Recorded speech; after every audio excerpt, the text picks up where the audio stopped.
Hello everyone and welcome back to Let's Play Europa Universalis for MEIOU and Taxes 3.0 with me, Alpha Pi Omega, and the Ottoman Empire. Well, I should probably just say Osmanli Devleti, because we are nowhere near the Ottoman Empire. But we will. I believe in us. Turns out that the previous episode that was supposed to be a gameplay episode was also mostly talky. But I feel good because we went through pretty much everything that we wanted to. We're gonna see a little bit of a setup still happening, but it should be less and less of a scripted thing and more of a gameplay. So if you see something popping up or changing immediately, or without explanation, feel free to ask me about it, but I'll most likely point it out myself. Beylik diplomacy. Every ruler of our Beylik faces the choice deciding our diplomatic strategy for the Anatolian power struggle for the course of their reign. This is a really weird sentence. We could begin a systematic effort to acquire new land, balance be damned. Or we could follow a path of peace in Anatolia, focusing our efforts instead on the enemies and infidels abroad. Well, we're gonna focus on Anatolia, so that's not an issue. And Gratia religious news menu. At the beginning of the game, human players are asked to choose how much religious news they are interested in receiving. This decision has no gameplay effects. You will still receive the same number of religious events no matter what you decide. What it does instead is give you notifications of interesting events going on in the game, depending on what option you choose and how important the event is to your country. Validate settings. Okay, so we're gonna have to choose that next. So that unit in Eskişehir is going to be ready on 23rd of February. I don't think that might be worth waiting for. Yeah, because in just a couple of days we can already attack. Let me see if we can start improving relations with you. Okay, so we can send on 1st of February. So that's not a major thing for us. Okay. Death of Suleiman Pasha. Okay, so yeah, here we go. I was right. To the despair of our great Sultan Orhan, his favorite heir Suleiman has tragically lost his life in a hunting accident at the frontier. The loss of his treasured son has seen Orhan's health take a turn for the worse, leaving many functions of state in the hands of his second son Murad. So Murad Osmanli, who is actually a much better heir than we had, becomes the new heir. Convert heir to General 4532 and General Lala Sabin Pasha becomes available for duty. Okay, so we have a new heir to the throne and a new general. Murad is actually much better than our current Sultan, but I still think we're gonna stick with him for now because I would feel like he leads his troops himself. The Lord of Tekits wishes to enter a royal marriage with us. They actually like us too. So that could be a good potential third ally.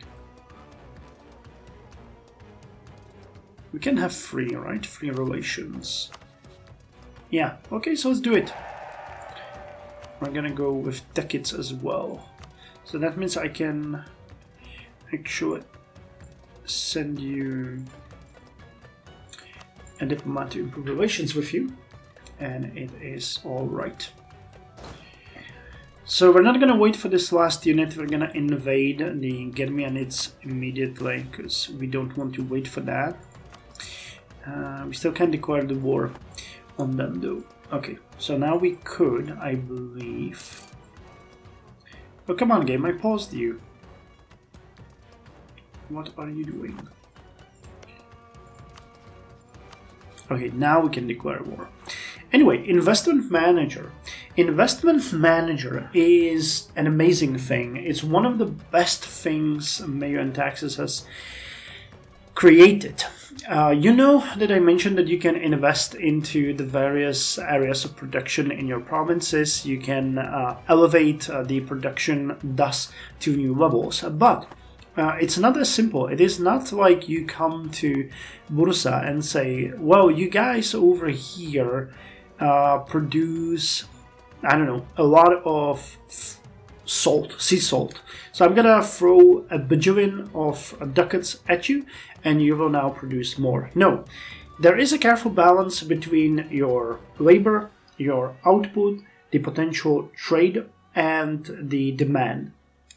And if you throw money at it without thinking, you are not only gonna unsettle that balance, but you're gonna waste money, because the actual administration of the province can be negatively influenced by you throwing so much money in. You increase wages, you create oversupply, which is then deleted by the game because nobody is trading for it. Thus your business starts losing money and it starts shrinking. So your investment can actually be detrimental to this. And because it is so complex, even for someone that has been playing the mod for years, they came up with a very intricate script called Investment Manager. This script will actually go through your provinces on a set basis, examine all of the factors, and distribute the amount of money you wish into these provinces. It does it consistently better than most players, me included. So what I do is I just allow it to do this for me, basically automate it, and I just do minor corrections and inputs wherever I feel like it. It's the best thing at MEIOU, in MEIOU and Taxes that I can think of, and I absolutely love it. So what we're going to do here is we are going to set that it can come to us and invest up to 60% of all of the treasury that we own at that point. And it can do this on the basis of every 3 years. So every 3 years, the game is going to re-evaluate all of our territory, and it's going to invest up to 60% of our current treasury into these territories. And I want to be notified. Wait, this will set it to notify me, or no, I want to be notified. Yeah, notify me when an investment happens, and we need to set it for add all of own provinces. So now it's going to go through all of our own provinces. It's going to examine each one of them, and it can invest up to 60% of our current treasury every 3 years into these provinces, and it's going to tell us every single time when it invests. I love it. Recommend it to you. Recommend usage to everyone. That's the right word. Okay, and we are going to go to our first war with our neighbor. So we want the Vendigar, which has the city of Gratia in it, which is a fairly developed, really nice center of trade, and we want to get it. So I'm gonna go ahead and declare war on them with the goal of taking this area. So Vendigar is going to be ours. So let us go. The city itself, or the area itself, has a castle, and it has an additional level 3 fortification, or level 2? No, garrison rank 2 plus a level 1 fort. So there's actually quite a lot of defensiveness here, 47.8%, which is funny when you remember that Constantinople has 1073. We're most likely going to go and try to see if we can take another province from them, but we cannot go overboard because we would very quickly face a coalition forming against us. So we're going to see. They are going to retreat from this area. We're actually not going to catch them, unfortunately. But I don't think their army is going to be much of an issue for us. Okay, here we go with the first loss of stability. It's not a major issue. We are definitely going to drop to +1 in a couple of months, because that's our equilibrium. Okay, so here we go. And you can see that our siege phase takes 24 days based on the local defensiveness plus 50%. when you compare it to the 1073, you can imagine I wasn't really exaggerating when I said that the siege phase can take over a year. Okay, looting policy, for those of you that are not familiar with this, every time a war starts, you can decide on how much looting your troops are going to do in the war. Now, if you go with severe looting, you cause a ton of damage to the enemy provinces, but you take away a lot of loot, which is then distributed between your troops and yourself. I think you take like, well, I don't want to lie, I think 10% of all of the stolen loot goes to you. It might be a little bit more. I'll have to check it. I don't remember that factor or the number itself. But we're going to go with light looting. The severe looting actually lowers your war exhaustion as well. But if you want to conquer a certain territory for yourselves, heavily looting it is going to cause way more damage because, you know, you're not like one-to-one taking money from there. You actually take a certain amount, and from the certain amount, part of it is destroyed. So it's not like, you know, you just take it. You cause a lot of damage as an extra on what you loot from the province itself. So, okay, our units are gonna meet in here. I wanted to check. Okay, we're already in positive numbers, so that has changed itself. We are converting, aren't we? Yes, missionary progress is very slow though, but what can we do? When it comes to technology, okay, we're still 3 years ahead. Okay, that's not a problem. We don't really need to hurry. So, Orhan's taste for glory is going to increase here. We're taking a little bit of an attrition though here. What's the attrition level? 1.8%.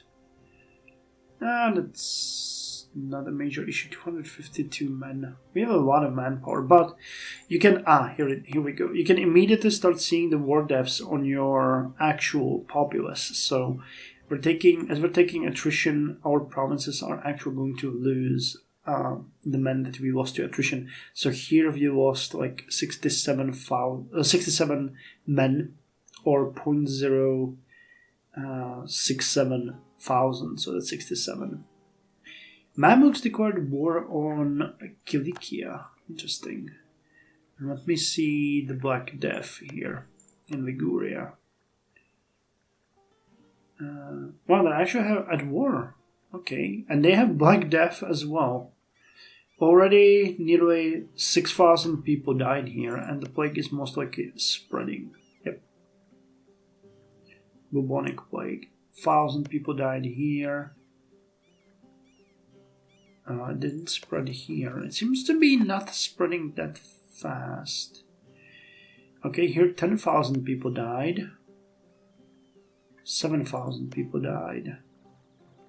600 people died. So yeah, it is spreading, and it is killing, unfortunately. I think you can see it on the trade map mode, where it spreads. Yep. So we can see that it's here, and it's spread into these 3 provinces. And Punenta as well. 3,500 people. 75% immunity though, so they're not gonna all die. 324 people died this month. It changes fast. And hopefully, you know, there can be devastating plagues or they can be minor local plagues. It really depends on what kind of situation the game throws at you. They are purely random, and the more severe they are, the worse it is, of course, for everybody. I saw entire states fall just due to the plague. It's scary stuff. And those of you that actually saw my playthroughs, you will remember how devastating it was for us when we were, you know, caught in a plague that kills hundreds of thousands. Okay, I wonder how many casualties they're gonna suffer after the city falls, which is gonna happen next. Then we're gonna attack their army, and I'm gonna check what we can negotiate for here. We're improving relations with Techids. When I actually can now get a royal marriage with Karaman, so let's get that. And we haven't sent a guy here to improve relations. Strong relations in Anatolia will prevent enemies to attack us and gang up on us eventually. Because we're gonna have a fairly aggressive policy here and there. So I'm not really that crazy about the notion of, being ally-less. Natural location. I'm actually considering that we would immediately, or not immediately, but right off the bat, start improving the port in Bursa. What we're gonna see. Okay, the siege of Hidavendigar is over. We're gonna attack their army. They do not have any fort here. They do have a small fortification over here. It's just the garrison. There is no fort itself, so the defensiveness is fairly low. Now that Kütahya has fallen, because it's considered a major city, you can decide to do an exception and loot or spare them, depending on what you want. We're gonna spare them, but I think that we still have done some looting here. Due to looting, 3,187 people in the rural area died. 650 members of the city and 102 notables, meaning burghers and so on, died. And we have a ticker here, if I'm not mistaken, about the looting. Don't we? Oh, here, state war loot. Okay, so spoils distributed to soldiers 66.84 gold, and we will get 16.71 in loot. And we have already lost nearly 2,000 people, and enemy civilian casualties nearly 4,000. Okay, well, you can see that the game keeps track of it very carefully. Kidnapping of Halil. Oh yeah, that's the event that I was thinking about in regards to the Ottoman, in regards to the Byzantium Empire. To the further despair of Orhan, another son has been lost, this time by kidnapping. Prince of our Beylik, Sejade Halil, has been abducted near Izmit and is being held for ransom at the Aegean port of Phocaea. We could attempt to retrieve him and pay the ransom, yet our fleet is inexperienced and the local Genoese are of no help. Only the Rumeli have the fleet and connections to truly see this through. Should we ask them for help? Well, I'm gonna go with the option that the Rumeli will help us for truce, which will lower our prestige. It's the historical option. At this point, Orhan was actually very old, and he felt very deeply for his son. I think it took like 2 years for Byzantium to negotiate the release of Halil, and they succeeded. So that's the historical option. I'm gonna take it for roleplay reasons, but we could also go we will find him ourselves. Our foolish child, he's on his own, he was 50 prestige. So Rumeli will help us for truce, and I believe that's gonna extend our truce. Yeah, until... No, wait, it's still the same one. Well, we're gonna see. I know that, there was a lot of payments to the Byzantine Emperor for his help in this. Rumeli aid. The Rumeli have agreed to our terms and are sending their fleet to retrieve Halil. Peace will reign for a time, and our foolish prince will be returned to us. So, till when did we extend it? Because I'm not going to wait a day. Yeah, October 1362, so 5 years. We can, work with Anatolia in the meantime. Okay, so we have defeated them. They gave us extra additional 10%. And can we now sue for peace? Would you give me both of these provinces? You would, actually. So we can... really go here. You would also give me all of your money, and would you become my vassal? You wouldn't. And that's the critical mistake, because I want you as my vassal. But we're very close. We are very close. So we'll just have to siege your other province, and then you will maybe be a little bit more willing to negotiate. If we can vassalize them, we can eventually annex them. So that's how we're gonna do this.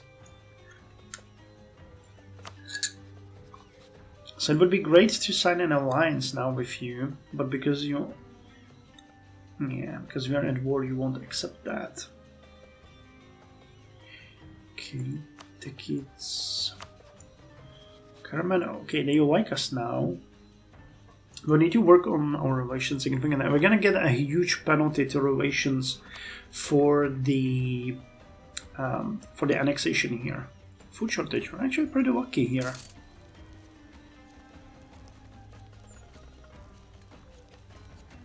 Okay, 77 is increasing. Okay, now they would accept it. Really? Interesting. Let's get here.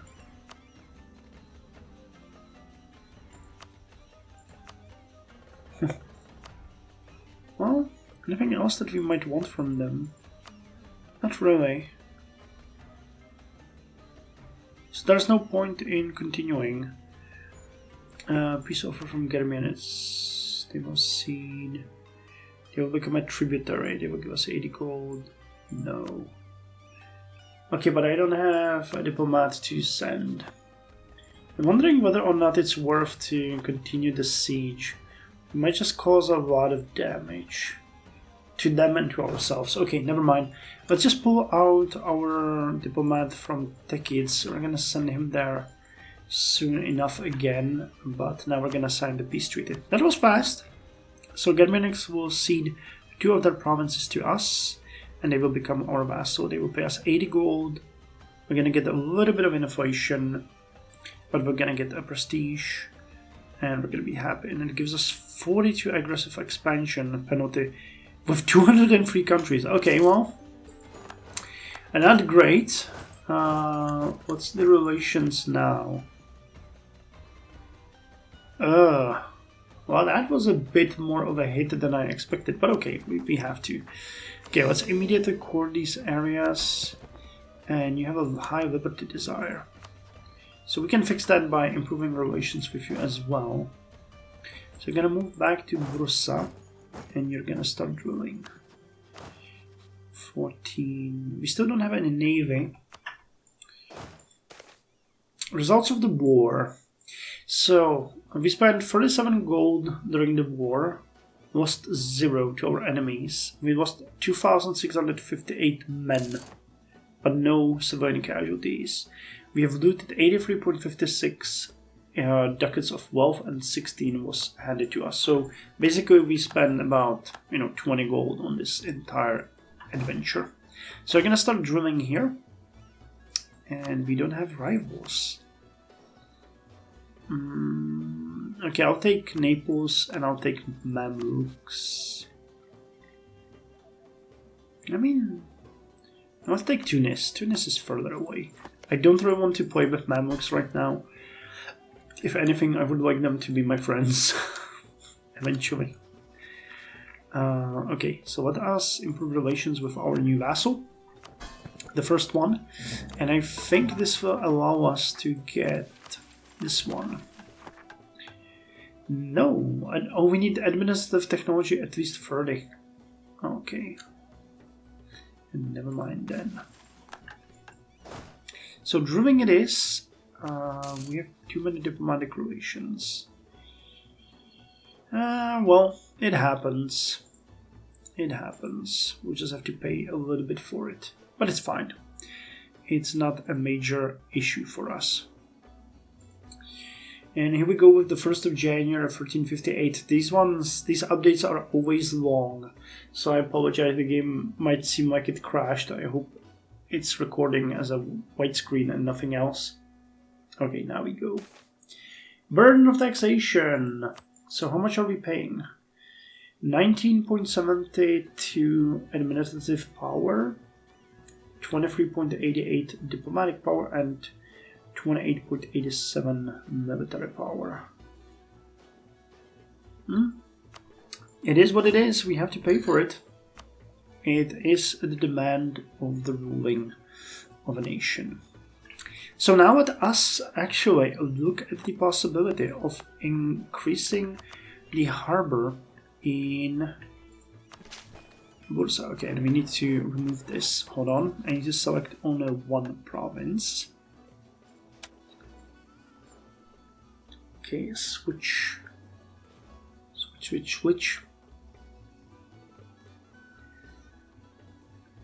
Come on. Autosave. Okay. Oh, Basileia and Minor are no longer a valid rival. Really? With that conquest, we've already became too powerful for them. That's interesting. Select individual, and that should be it. Yep. Okay, and now we can check how much it would be to improve the harbor there. So build infrastructure. Let's design the project. We want to improve infrastructure. Harborage. We want to get to rank 2. Prepare to construct. And it cost 54 gold. That's actually pretty cheap. If we want to a level 3 harbor, well, I mean,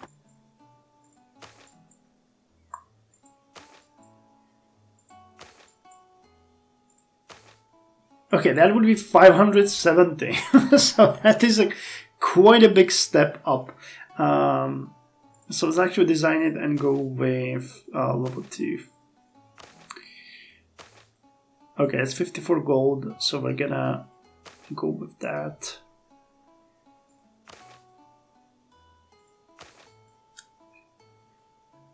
Okay, probabilism is fine. So it's constructed and we've invested in that. And I was thinking how you are doing. You have road wow, you're actually quite developed. Amenities 2, garrison 2, road network pathing 2. Okay, Hungary considers us their rival. That's nothing too surprising. We can do the same thing to them. And the last one. Damn, the game is really pushing us into a conflict against Eretnitz. I'd much rather not do that at all. Okay, but let's go with the Mamluks. We have to. Sickness of a Sultan. Orhan Ghazi has fallen ill and cannot handle all aspects of ruling Osmanli Devleti for the time being. How should we handle this? More power to nobility, or delegate more to the provinces? So, more power to nobility is gonna make them much more loyal, but their influence is gonna increase by 20, meaning they can do way more. It increases our stability slightly, but increases the influence. Or more power to the provinces, which will increase noble and burgher loyalty. But we're gonna increase autonomy. Let me see what the effect is right now. Current estimated change is 0.067. So the autonomy is actually increasing across the board everywhere already. So if we added this, it would just make it worse. But it would not make... Yeah, let's go with decentralized ruling. I'd much rather take a hit to the autonomy than, have an aristocratic uprising on our hands. Okay, so Bursa now has a project in it. We should... Oh! Okay, well, him falling ill actually meant that he died. So we now have a new Sultan, Murad I Osmanli. Murad's first good leadership skills and superior tactical knowledge will help us to vanquish those who dare stand against us.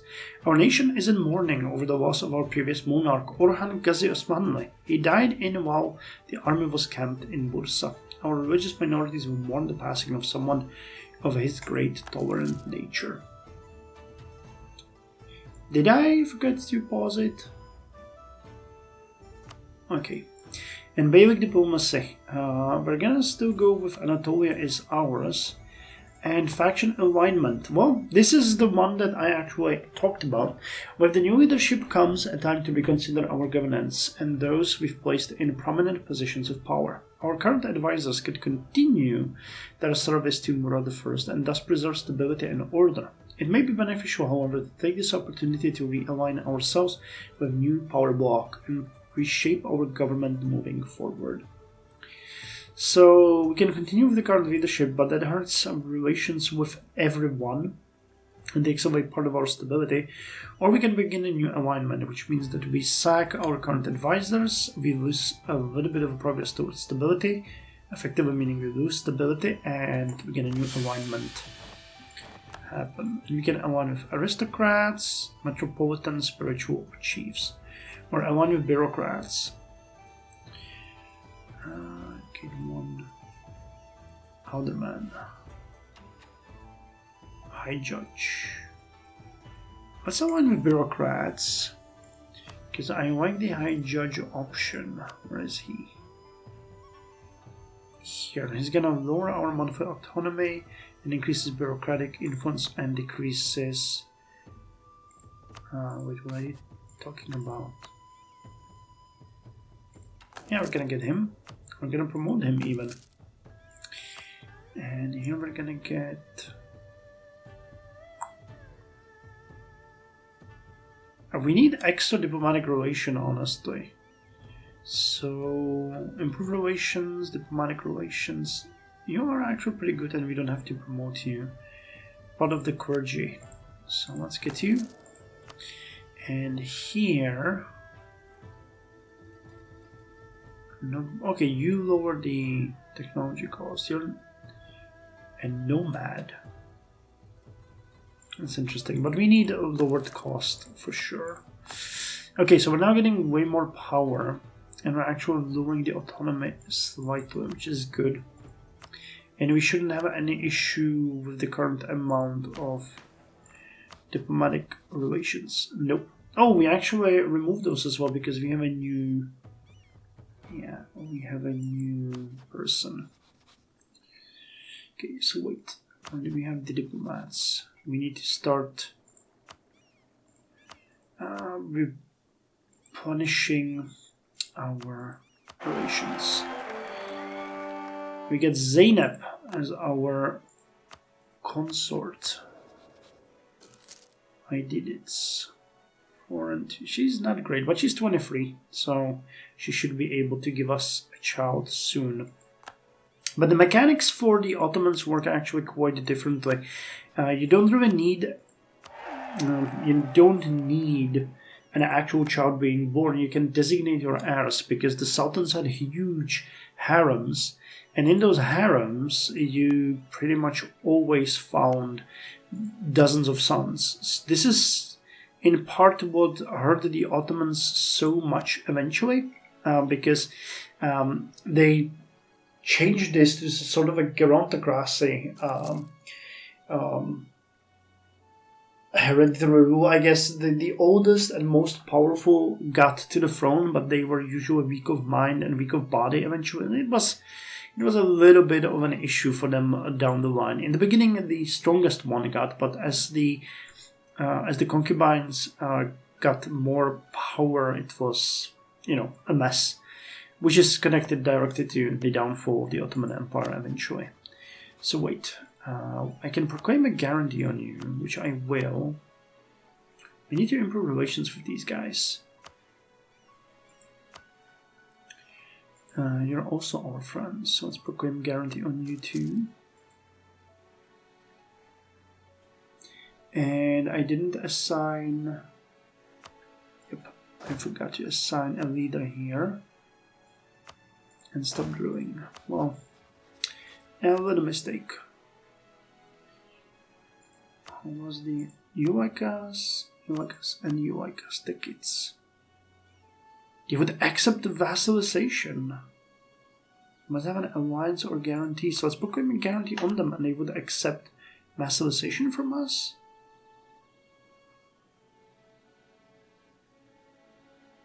We need a relation of at least 180. That is amazing. And here we go, the Sons of Murad I. This is the event that I was talking about. His Majesty Murad I has a reputation as a great man and is unchallenged as a ruler. As befits a man of his caliber and stature, the Sultan has fathered several capable children, and many who show great promise as future rulers. As both the sons themselves and our government officials are aware, however, okay, pause it. As both the sons themselves and our government officials are aware, however, only one can inherit, and there is little in the way of consolation prizes. Our advisors are adamant that it is now high time for Murad I to name a favorite among the possible successors. This is unlikely to end the competition for his favor, but it will hopefully stop the worst succession struggles that might follow if our Sultan should meet his maker without having picked a clear successor. So the strongest is our favorite, the studious is our favorite, the entrepreneurial son is our favorite.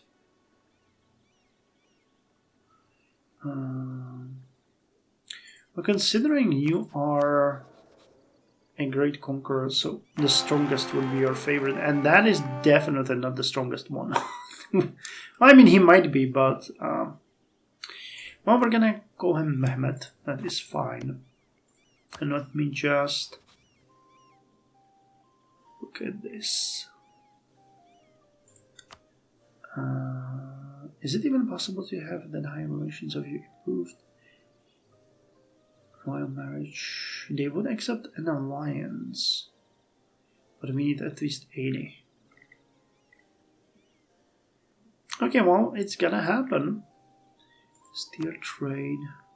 I don't think that increases our relations, but we'll see. Okay, so we're gonna end the episode here. We have a new Sultan, Murad I, and we have a new heir, Mehmet, who is a little bit of a better diplomat, but lacks his military prowess and administrative skill. We're gonna see what kind of ruler he's gonna be when his time comes.